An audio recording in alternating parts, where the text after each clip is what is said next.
Hi, and welcome to the Thriving and Surviving podcast.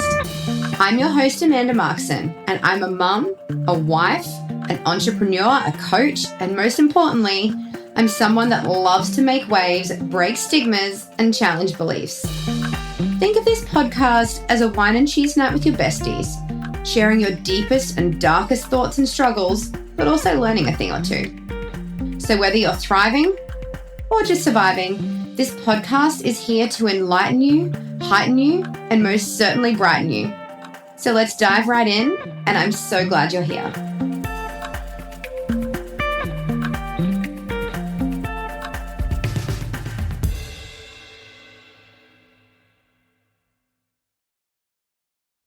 Welcome back to episode 3 of the Thriving and Surviving podcast. So, I did have a different episode recorded and planned. However, there was an issue with the audio, so we're going to re-record it.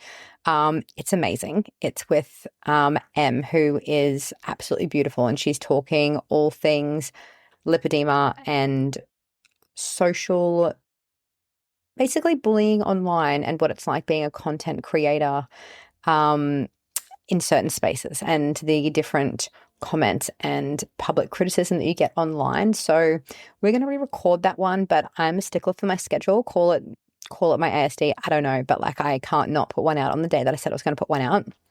So I thought I would actually, seeing as we're going to be unpacking that from her point of view and the things that she's experienced in the next one, I feel like this is a really good time while we're on that topic to dig in on what it is like putting your life on social media. And look, I know, I don't want to say you're asking for it.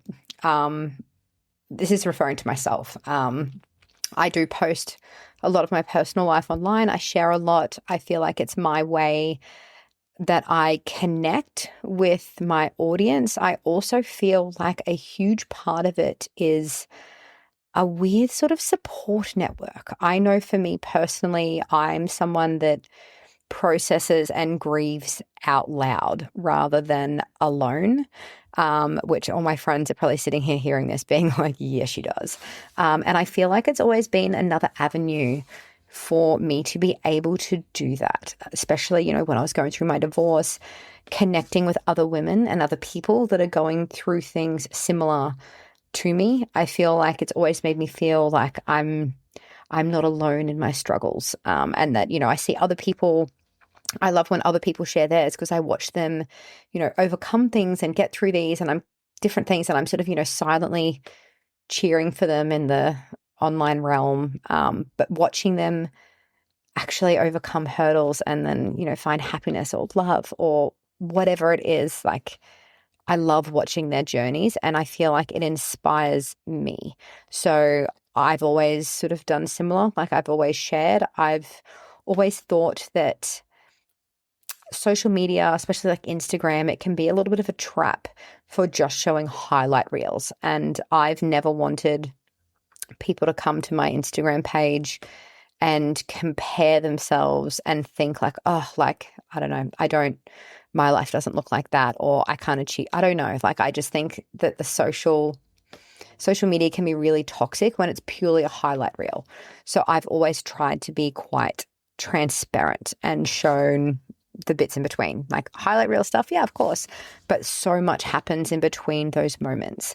And I've always tried to be pretty transparent. I've never just, you know, shown photos of myself when I'm fit and in shape. I've posted photos of myself when I've been the most out of shape and the most vulnerable postpartum, all of my stretch marks. I don't, you know, edit my body. I want to normalize that all women look differently and our bodies look different after children, and that's okay. So I've always felt pretty comfortable, I suppose, sharing a lot of things. I don't share a lot of things. The one area I do hold back a bit is I don't like posting too much of my children, just from, I don't know, there's a lot of weirdos on the internet. So I don't post as much of my kids as what I would honestly love to, because they are the biggest part of my life. So it is a big part of it, but enough, they sprinkle in there. But does it come with backlash and people feeling that because you have put yourself in a public space that they're entitled to give their 2 cents and their opinions on you, what you're wearing, what you're doing, your parenting, like you name it, and people just feel like they've got something that they have the right to voice it. And look, I'm all for freedom of speech. I am.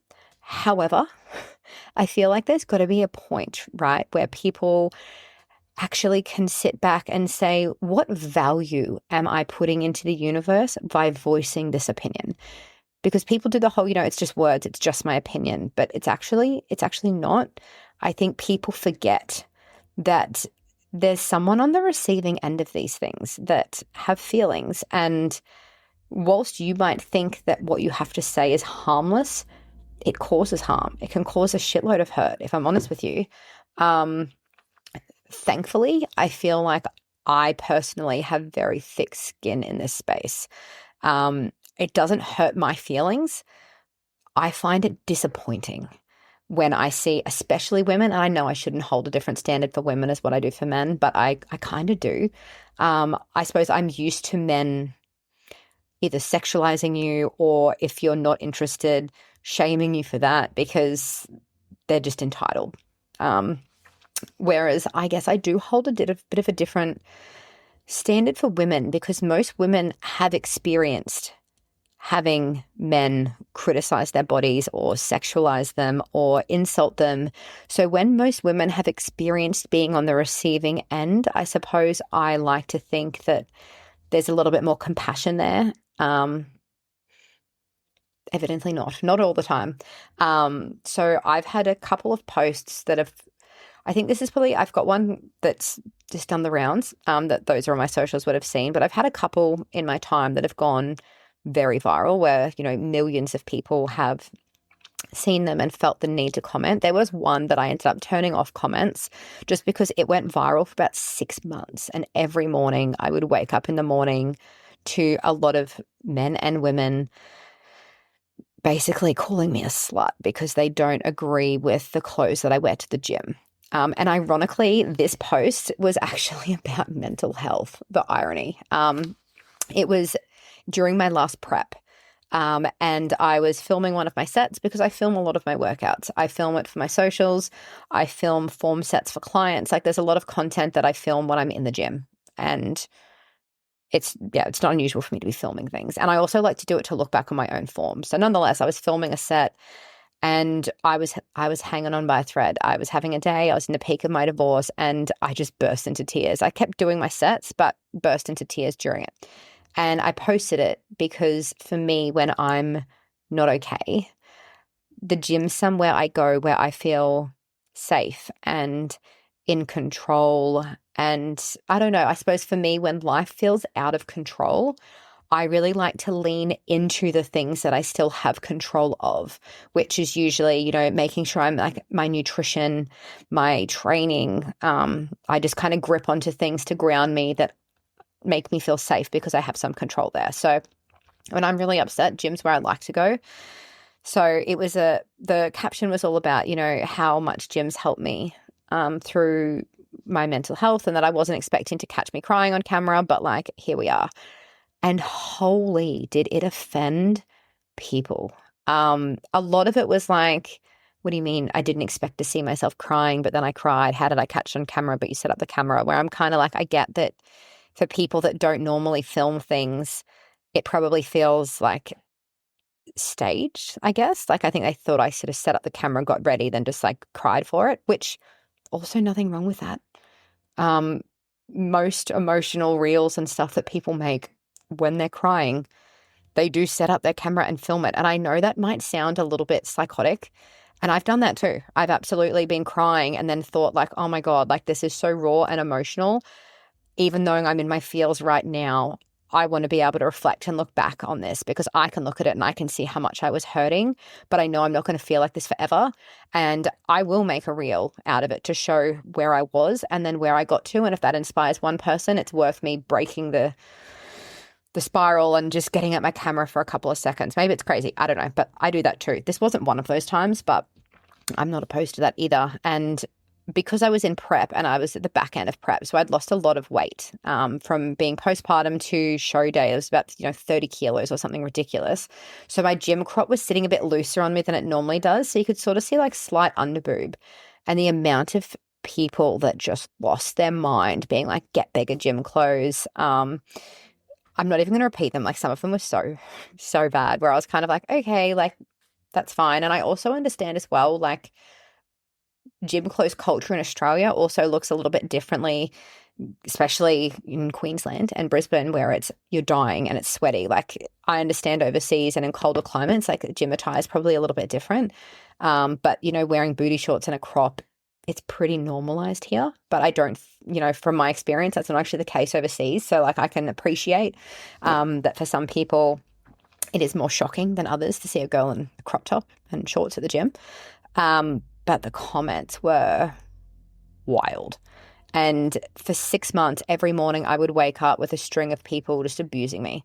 So like I tolerated it for 6 months, but then I was like, I don't want these notifications anymore. Like I'm off it. And I turned them off. And then the one that's gone crazy in the last week was just me sharing a prep update about how my prep's going. And for whatever reason, Facebook seems to push it into these algorithms of like 50-ish year old men in America is the demographic that it's really popping off with, who have really big opinions about my tattoos. Most of them are saying things like, you've ruined your body, you're gross now, pass. And I'm thinking, ew, like it was an option. Like, and then there's a whole other lot this is the bit that actually appalls me, to be honest. And again, like none of the comments on this have hurt my feelings in the slightest because these people don't know me at all. So like I could not give a fuck, to be honest, on their opinion on the tattoos on my body. But look, do I find it disappointing when women jump on other women's posts just to write something like nasty for no reason when it costs absolutely nothing to be kind? Yes, I find it disappointing. Am I surprised that there's like a whole bunch of men commenting like creepy shit, like sexy, or not surprised, but my expectations aren't that high for men, to be honest. So like that bit doesn't surprise me. I've hid a heap of them because I have my family where I don't need them reading it. Whilst it doesn't hurt my feelings, it definitely does offend the people around me, especially my partner. Like their comments are so inappropriate that I'm just like, I feel like I almost need to apologize for it and be like, I'm so sorry that this is going around and people are saying this. So I've like hidden and cropped a lot out. But the ones that I actually found like I wasn't expecting, that I was really disappointed by, was men having a go at the scar on my stomach, assuming it was a C-section. And I mean, it's not even a C-section scar, for one. But imagine if it was. They think it is. And they're saying things like, gross, cover up that scar. Like, it's not often that I'm surprised. It's not often that I'm surprised. However, having a fully grown adult criticize a C-section scar, which is a battle scar, in my opinion, they're women that have literally been chopped in half to give life. Someone gave life to you, your mother. I would like to think your mother would be appalled watching you criticize a woman for having a C-section scar and not feeling the need to be embarrassed or ashamed of it. Like mine isn't a C-section scar, but even if it was, I wouldn't be embarrassed. The same way I'm not embarrassed about my stretch marks. My body stretched to grow my children. That's what your body is supposed to do. It's supposed to stretch so that you don't split in half. But I hate thinking, all I could think about is, what if these men have partners with C-section scars? What are they saying to them? And then we're somehow surprised that women have all of these body confidence issues when they're seeing shit like this online of people just tearing people down. It definitely took me back. I was not expecting the attack on the scar and telling me I should cover it up. And I think just that all of these weird old men genuinely felt that I needed to know that they didn't think I was as attractive now. Like that's somehow going to rock my morning, that Felix from Idaho now thinks I've ruined my body. The level of entitlement astounds me. It honestly astounds me because I actually, like in reflection, to be honest, through this, I actually think a part of the reason why I like tattooing myself is because I feel like I like that I'm less appealing to them. I don't like feeling sexualized by every male that I meet. If they're turned off by it, great.